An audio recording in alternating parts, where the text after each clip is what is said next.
अस्सलाम वालेकुम my dear friends, ये जो मेरे हाथ में कैंडल है इसको डोजी बोलते हैं। ये डोजी बुलिश और बेरिश दोनों हो सकती हैं। ये मेरे जो हाथ में कैंडल है ये क्रॉस नहीं है, ये बुलिश और बेरिश हो सकती है, इसको भी डोजी बोलते हैं और ये इस तरीके से भी हो सकती है।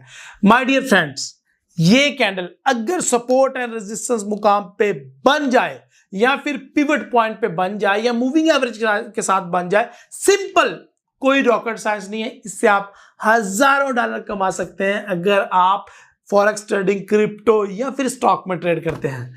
जानना चाहते हैं कैसे? तो आज चैनल पे और फुल वीडियो देख के लर्न करें हाउ टू अर्न विया जस्ट डोजी। ये सिंगल कैंडलस्टिक पैटर्न है, कोई मुश्किल नहीं है। वीडियो पसंद आई तो यार लाइक करो, चैनल को सब्सक्राइब करो, नहीं तो मिलते हैं स्क्रॉल करते करते।